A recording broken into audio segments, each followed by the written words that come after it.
You've also spoken about anxiety. So now that you know of it, how do you deal with it? How this is an issue and you have to deal with it now?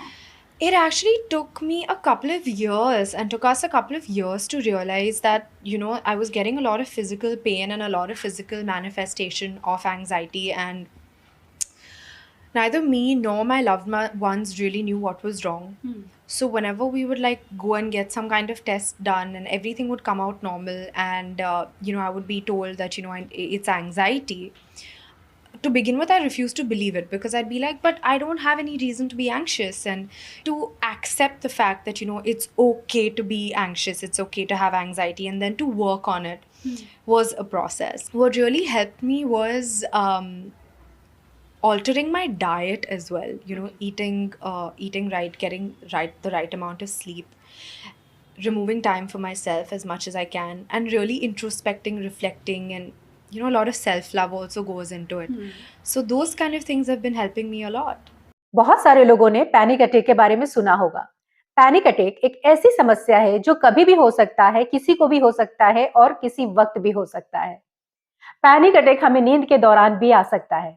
बहुत सारे लोग मुझे panic attack की समस्या से related problem को लेके आते हैं। बहुत लोगों को तो पता ही नहीं है कि पैनिक अटैक होता क्या है।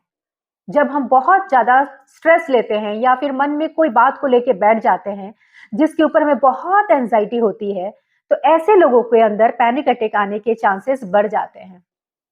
इसमें पेशेंट को बहुत ज्यादा बेचैनी होती है, उनका गला सूख जाता है, दिल की धड़कनें तेज हो जाती है, हाथों में पसीने आने लगते हैं और साथ ही उनको चक्कर भी आने लगता है।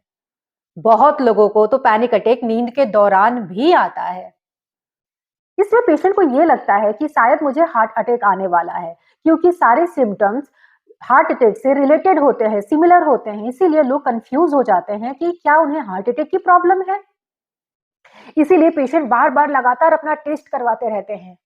इसमें होता ये है कि पेशेंट के बॉडी के डिफरेंट पार्ट में उनको दर्द होता है, चाहे वो हाथों में हो, पाँव में हो या उनके बैक पे हो।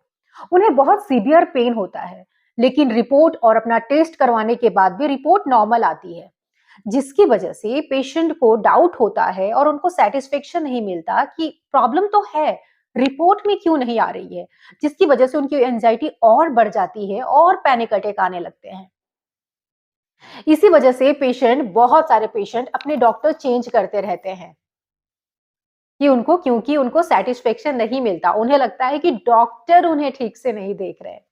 कहते हैं कि अगर पैनिक अटैक बार-बार आए तो उसे पैनिक डिसऑर्डर कहते हैं। जिनको पैनिक अटैक की समस्या होती है, ऐसे लोग अपने डे टू डे एक्टिविटीज को इग्नोर करते हैं, जैसे कि कार ड्राइव करना, ट्रेन में सफर करना या मेट्रो में सफर करना। देखा गया है कि बहुत सारे बच्चों में भी पैनिक अटैक की समस्या होती है। तो ऐसे लोग स्कूल जाना अवॉइड करते हैं, एग्जाम देना अवॉइड करते हैं, जिसकी वजह से वो नॉर्मल लाइफ लीड नहीं कर पाते। इसलिए अगर आप में से किसी को पैनिक अटैक की समस्या है, अगर प्रॉब्लम है और आपको लगता है कि आपके बॉडी में कोई समस्या है जो रिपोर्ट में नहीं आ रही है, टेस्ट करवाने के बाद भी सभी चीजें नॉर्मल आ रही है, तो कहीं ना कहीं हो सकता है कि आपको एंजाइटी है या पैनिक अटैक आ रहा है। अगर ऐसी समस्या है तो आपको अपने नजदीकी काउंसलर से मिलना चाहिए और उनके साथ खुल के बातचीत करनी चाहिए। इसमें ड्यूरिंग थेरेपी आपको सिखाया जाता है कि किस तरह से आप अपना एक थॉट लेके बैठ जाते हैं जिसकी वजह से एंजाइटी आने के चांसेस रहते हैं और पैनिक अटैक आने के चांसेस बढ़ जाते हैं। साथ ही आपको रिलैक्सेशन टेक्निक, माइंडफुलनेस और मेडिटेशन सिखाया जाता है, जिसके थ्रू आप अपने पैनिक अटैक को कंट्रोल करने के डिफरेंट टेक्निक सीख जाते हैं। आई होप आज का वीडियो आपके लिए काफ़ी ज़्यादा हेल्पफुल रहा होगा और मैं बस इतना चाहती हूँ कि और इतना ही कहूँगी कि किसी भी प्रॉब्लम की समस्या चुप रहने में नहीं है, बातचीत करने में है। तब तक के लिए धन्यवाद और अपना ख्याल रखिए।